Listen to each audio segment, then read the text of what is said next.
We are in Algebra 2. We are practicing for the fall benchmark that we're going to have this upcoming week. I need to have all these tests in within the week, and we are competing against Colville.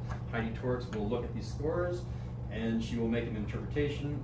The interpretation at a very basic level is, one of these numbers is higher than the other for the averages. So go ahead. Who's a better teacher? It kind of does reflect that, right? Or at least use the smarter students. Number 1. Enter an expression equivalent to, and when I write enter an expression, you're going to be taking this on a computer, so what it's actually saying is type an expression. We're going to be writing an equation for the practice packet, or an expression. All right, and when it says using the fewest number of possible terms, that's just a fancy way of saying make it nice and small and neat and tidy. So here's how you do this problem. First of all, we're going to collect all of our x squared terms. Then we're going to collect all of our x terms. Then we're going to collect all of our constant terms, aka our number terms. So I'm going to have some distribution before I even begin. Whenever you see a negative out front, you will multiply it into the next equation. So what I really have here, I'm going to cross you out. I really have a negative 3x squared and a minus 2 because I did my distribution of the negative. Can we at least nod your heads and be like, oh yeah, I remember distributing negatives from Algebra 1. Oh look at this. Another negative. Guess what you're going to do? I'm going to cross this out. This is really a negative 8x minus 5. Oh, very nice. All right, let's go ahead and put all these things together. By the way, after we distribute the negative, it becomes, we use it up. It turns into a positive. We can just add these together. So my general steps is distribute the negative, then add everything up. So we did the distribution, step 1, now we're doing step 2, and we'll be done. All right, let's see. In this first term, I had a 7x squared, I had a minus 3x, and I had a plus 1. I'm going to put signs in front of each of these, just so I don't make a mistake. All right. So that was this guy right there. Okay, I'm going to put the next one underneath it. How many x squared terms do I have down here, Shreya?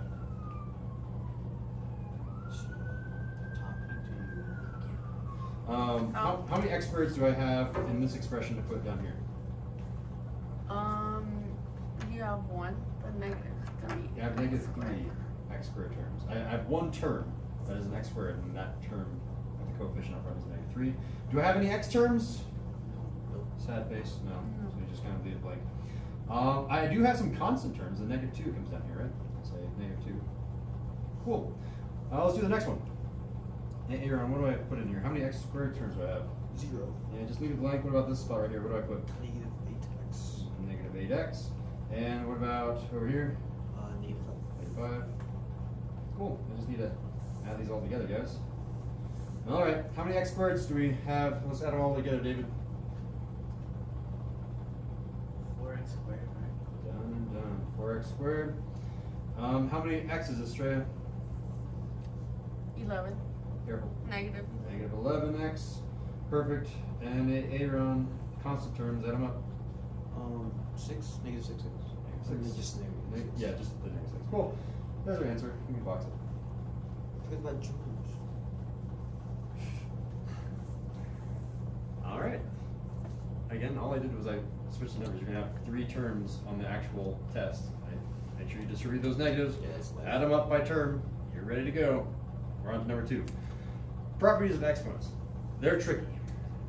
So let me show you the first one. This is how you use properties of exponents. I'm going to rewrite this one. I'm going to call this one A, B, C, and D. So let me work on part A over here. A is 9 to the power of 4x. Is that equal to 4 to the power of 9x? We'll see. I have a sinking suspicion that the answer is no, but we'll try. So what happens here is this is really, I'm going to be very, very over-explanatory here and go really, really slow. This is really 9 to the power of 4 times x. Wow, that's crazy. Guess what this right side is, guys? 4 to the power of 9 times. Oh, wow, that was hard. What you're allowed to do when there's multiplication, you can go backwards with one of your properties of exponents. You might remember, and I'm going to erase this in a little bit, one of your properties of x, actually I'm not going to erase it because it's true for all of these. The property that they're assessing here is this. Did you know that if you have some number, like I'm just going to choose a number that's not on here. Is 11 on here? Cool. If you have some number to the power of a, and you take that entire thing and take it to the power of b, that's the same thing as 11 to the power of a times b. A power to a power of a and a power of b. A power to a power, you multiply the powers. It's one of your old properties of exponents. That's what they're assessing here. And when I say they, I'm talking about the CASP, because this is the CASP test that we're taking. So we're going to go backwards. Hey, look, I have one of those over here. It's a 9 times an x, which really means down here, I have 9 to the power of 4 to the power of x. I went backwards with this property. I went backwards with that property. So far, so good. We're going to do the same thing on the right-hand side. This is going to be 4 to the power of 9. That's a 9, not an 8. To the power of x. Again, going backwards with our property. We're going to be doing this over and over and over again on this problem. Well, I'm not sure what 9 to the power of 4 is. I'll be honest, this is a really big number. But I guarantee this. Did you know that an odd times an odd is always an odd? Just to show you, 3 times 3 is 9. An odd times an odd is an odd. That will always be true. Did you know that this number is odd? 9? We're multiplying 9 times 9 times 9 times 9. We're doing an odd times an odd times an odd times an odd. Our answer on the left side is going to be an odd. Yeah. I mean, this is going to be some odd to the power of x. I don't know what it's going to be, but it's definitely odd. By the way, this is called the parity trick. Parity is a fancy way of saying odd versus even. If the left side is odd and the right side is even, they're not the same. They have to be both the same parity. Did you know that an even times an even is an even? It's kind of crazy. Look at this. 2 times 2 is 4. An even times an even is an even. And guess how many times we're multiplying this even number by itself? 9 times. 4 times 4 times 4 times 4. And you keep doing even times even times even times even times even. The answer is going to be still even. There's going to be some sort of even. Some sort of even to the power of x. Will these things ever be the same? Can an odd to the power of x be the same thing as an even to the power of x? No, they cannot. So please ensure that you are marking no for this question.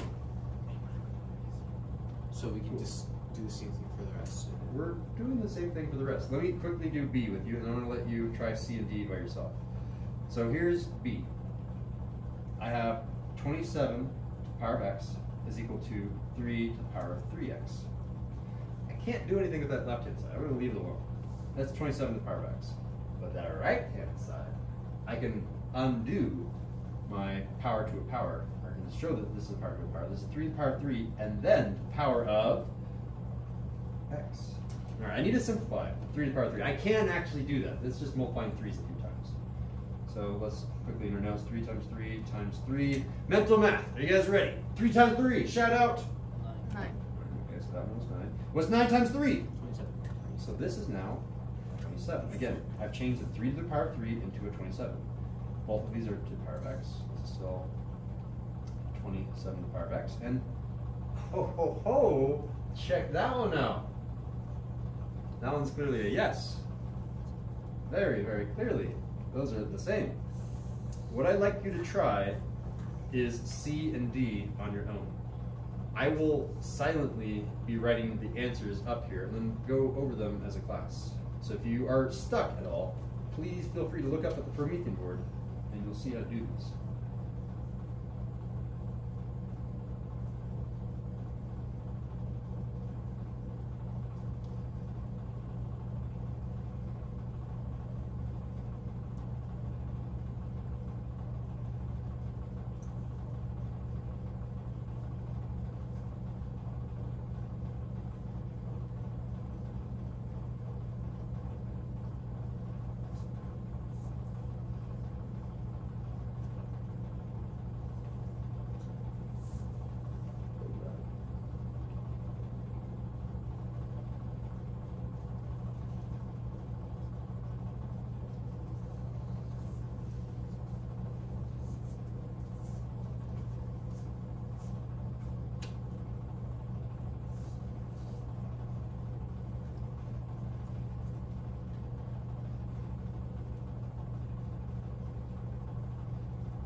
right, I'm going to go through these. So in the third problem, which I'm labeling C, I do the same trick that I did in B, where one side of them was 2 to the power of 5 to the power of x. I did 5 2's. I multiplied the 5 2's all the way down, 2 times 2 times 2 times 2 times 2, and I got 32, and they happen to be the same. So that one is also a yes response. D is so wrong, it's laughable. This x isn't even in the exponent. Like, it's off to the side. Like, as soon as I saw it off to the side, I'm like, yeah, no way. I would automatically mark the no. But just to show you that it wasn't even close, you do 7 to the power of 4 first. 7 to the power of 4, it's at least like 1,000. It might be bigger than 10,000. It's really big. That number is a big number, and that big number isn't anywhere close to 28. And that x isn't even in the power, so there's no way that was ever going to work. So the answer one is clearly no here. So that's the pattern that you're looking for. Cool. Give me a fist of 5 on number 2. How do you feel about that one? There's a lot of new math and new tricks. Oh my god, you guys are geniuses. Excellent. All right, well, let's just keep moving on at this pace. Number 3. Which equation reveals the minimum or maximum value of f of x without changing the form of the equation? And again, I apologize for the typo. I hope in the future years I will fix this typo. I was up way too early this morning doing this. These are all roughly the same equation, but slight variations of this. So this is just expecting you to know the knowledge of how to graph a quadratic, which it's like the one, there's 2 questions about knowledge about graphing quadratics in this entire test, and I can answer both of them in the same way. There's something called vertex form.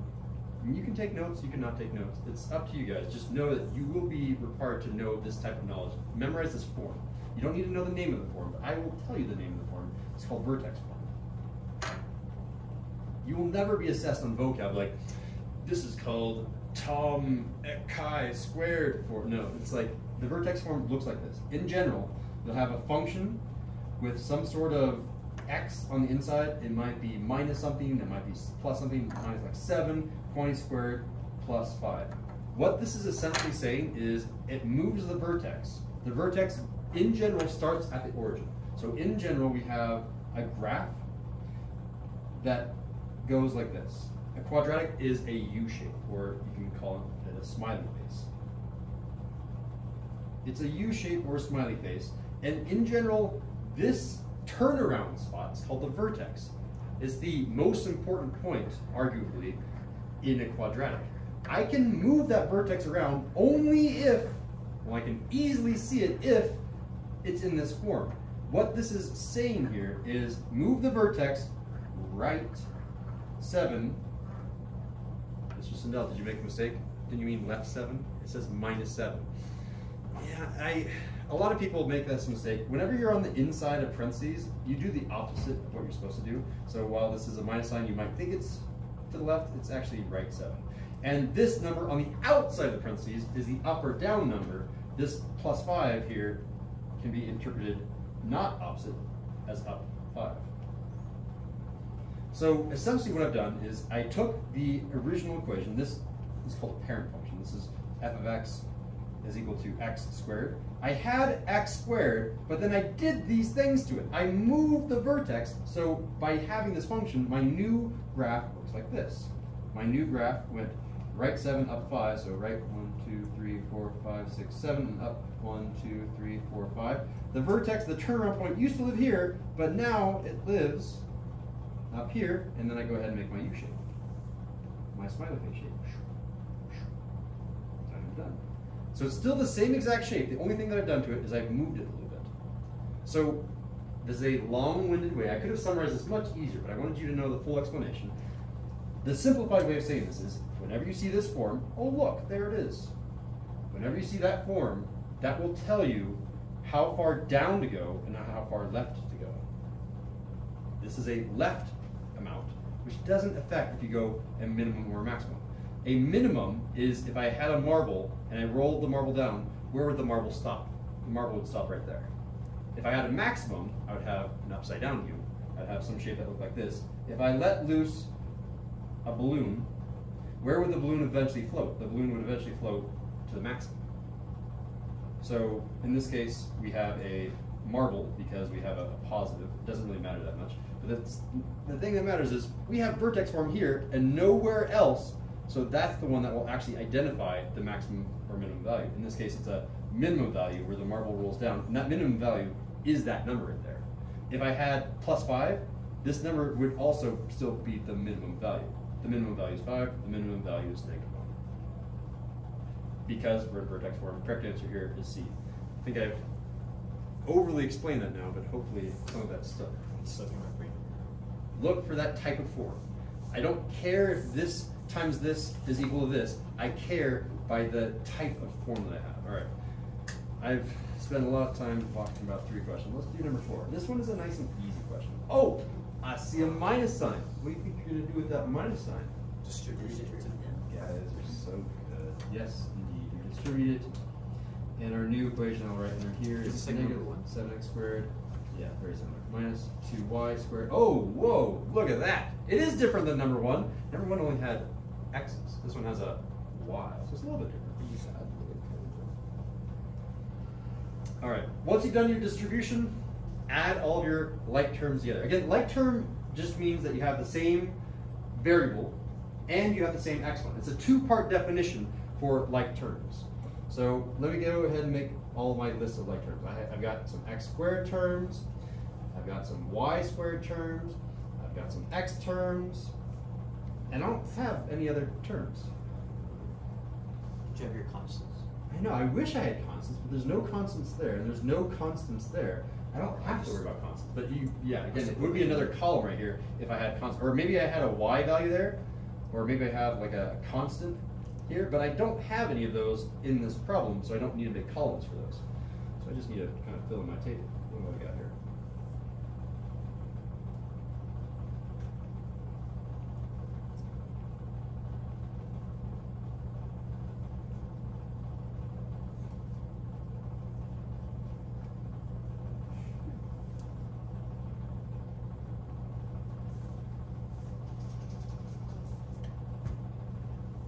Interesting question to ask. Do you need to show your work? And the answer is, you don't have to, but you should. The reason why I say you should is because there are students that get into that habit of, I can do this all in my head, and then they make like a really silly mistake, and then it makes you look not as smart as Colville. Just show your work. It's not that hard. What did this take me? Like 30 seconds to a minute?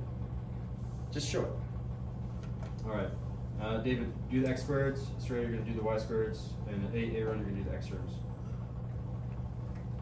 David, what do we get? 1x squared. Yep. So we get 1x squared, or simply just x squared, right? If I have 1x squared, you can just say x squared. That's more simplified. Australia? Y squared. Good. It was a 1y squared, so we just say y squared. Do we put a plus symbol here, or a minus symbol? What are we doing here? You're adding. Yeah, it's a positive, so it's plus. Aaron? Just plus x. Plus x. Pretty good. And we're done with number 4. It was that easy. Let's do number 5. This guy's tricky. You're going to see 2 or 3 of this one. I forget how many I put on here. This is a square. It's a square. You literally say the word square.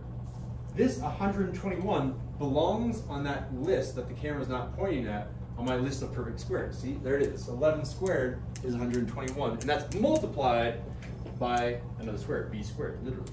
This is a square, and this entire term is a square. The minus sign makes this a difference. This is known in the math biz as a difference of squares. I will be putting a few of these on the benchmark, and there's a very fast and efficient way to factor a difference of squares. And I will show it to you right now. Ready, set. If I have x squared minus y squared. By the way, if this was a plus sign, this doesn't work. It has to be a difference of squares, not a sum of squares. Sum of squares doesn't really work. The way that you do this is you square root them. And instead of having an x squared, I get rid of square and I get x. The way that I got there, to get from u to u, I square rooted. The square root of x squared is x. We got it. Yeah, that makes sense. You do x plus y times x minus y. Here's a question to see if you're actually paying attention. How do I get from y squared to y? You square. not square it, but you don't square it, you square root it. You square root it, yeah. I forgot what the difference was. Cool, so what you're essentially looking for when you see a difference of squares is, do you see something of this form? What's the square root of 121? Oh, I see an 11, an 11, an 11, an 11. Which of these answers is correct then? We have to square root A. Let's square root A. What's the square root of A squared? A. One of them is going to be a plus. One of them is going to be an A minus. Okay. What's the square root of B? B. Or B squared, sorry, is B. And what's the square root of 121? 11.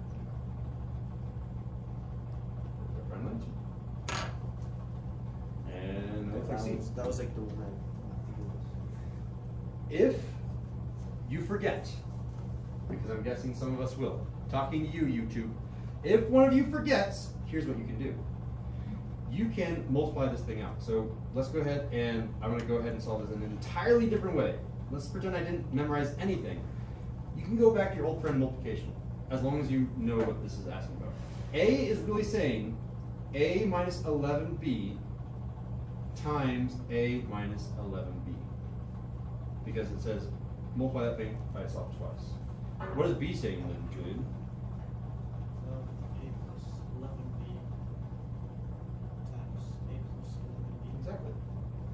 What you could do here is you could multiply these together. You could say, okay, what's A times A? Someone shout out. A Careful. squared. A squared, good. What is A times negative 11B? It's a negative 11AB. You just kind of squish everything together when you have multiplication happen. All right, what happens when I do negative 11B times A? Someone else can do this one. Negative 11AB. Perfect. And finally, what happens when I do negative 11B times negative 11B? Negative times a negative is a positive. 11 times 11 is a 121, and B times B is a B squared. When I add all of these together, I get A squared minus how many ABs? 2. I have negative 11, another negative 11, negative 22 AB plus 121 B squared. And check it out, that's actually kind of close. What we're doing is we're just checking, are you equal to you? We're comparing these two things. This one was this. Is this one the same as our starting equation? It's really close. A squared, B squared, B squared. 121, 121. The only difference is that's a negative 22AB and that's a plus sign instead of a minus sign. It was really close. Again, you could multiply all out B and see what happens. And you'll see, I'm going to run through this thing really quickly. You'll get an A squared plus 11AB plus 11AB plus 121B squared, giving you your final answer, because these are like terms here, a final answer of A squared plus 22AB plus 121B squared, which again is very close. 121B squared, 121B squared, A squared, A squared. The only difference being there's a minus sign, and we have a pesky extra plus 22AB. So they're very close. Again, this is another way of solving the problem. Multiply these out, and you will get this answer. I know it takes a lot of time, but it's worthwhile showing. A times A, shout out. A squared. A times positive 11B. 11AB. Is that a positive or a negative 11AB? Positive. We'll put a plus sign then. Let's do negative 11B times A. Negative 11AB. And finally, negative 11B times positive 11B. Negative times positive is a, Negative and then 11 times 11, 121. and B times B. Squared. Yeah, very nice, guys. And check out these middle terms. Cancel. They cancel! That's the whole point of a conjugate pair, which is what these are called. All right, and then I'm left with an A squared minus 121B squared. And check it out! Look at that! You and you are exactly the same. That one wasn't even close. That one happened to be, oh, you and you match up perfectly. But we weren't trying to match D to B, or D to A, sorry. We're trying to match this one to one of these, which was C. Tons of ways to solve this one. I can do it up here at 12:10, right? I got time for another one. Oh, this one's super easy. Can I even do another one? Oh, maybe I could, depending on how well you pay attention to number 5. Number 6. Ready, set, go. We are going to simplify this, and hopefully we get something that looks like this. Here's how you simplify. When you don't see a power here, you assume that power is what? 1. Good. I'm going to write it in for us. We're going to assume this power is 1. Whenever you multiply things together, you can simplify. For example, let me give you an example here. Did you know if I had x to the power of 2 times x to the power of 3, this would be equal to x to the power of 2 plus 3, giving me x to the power of 5? Crazy, I know. Let me give you another example. Did you know if you had x to the power of 3, all of this to the power of 2, you do x to the power of 3 times Plus. 2? You do plus when you have multiplication. You do times when you have a power. Meaning that this is x to the power of 6. There's a slight difference between these two, and both of these rules are being assessed in this question. Notice we have an A and an A. These two can be combined in a way. What do I do with this 3 and the 1? Do I add them or do I multiply them? You add them because these are all being multiplied. Whenever you have multiplication happening, you add. So we have multiplication happening, we add the 3 and the 1, and our new problem becomes A to the power of 4b power of 4, quantity to the power of 5. 5. So then I do this. I just distribute the 5 here and here. And this is really now a to the power of 4 times 5. Why times? Because it's a power to a power. Power to a power is multiplication. And b to the power of 4 times 5. So this is a to the power of 20, b to the power of 20. And check it out. This answer looks like what it wanted. It wanted a to some power, b to some power, a to some power, b to some power. These look the same. Therefore, it must be the answer. So there are two different properties being assessed there, and you had to know that you could distribute as one of the properties. Pretty good. We got time for one more. We got like a minute and 15 seconds here. You got it. Check out number 7. Does it look familiar? Does it look like number 5 at all? It does, because 9 is a square, 49 is a square. Do you guys remember the shortcut? It's C. It's C. You look for that form. Done. Aaron's got it. It's also because negative 7 times 7 gives you negative 49. Yeah, exactly. Negative 7 times negative 7 gives you positive 49. Shucks. Positive 7 times positive 7 gives you a positive 49. Shucks. And this was a positive 49. Shucks. The only way to get a negative 49 is a negative times a positive. These are the only things that will give you the negative. So that's another quick little way of getting it. This is the difference of squares formula. And again, you could just multiply these out, which takes a lot more time. That's why I try to show you guys the shortcut of multiplying conjugate pairs. Feeling pretty confident about number 7? We don't have number time for number 8. But you could try it. I will post this video for everyone that's not here to work on. You can give these back. No, you guys can hold on to them.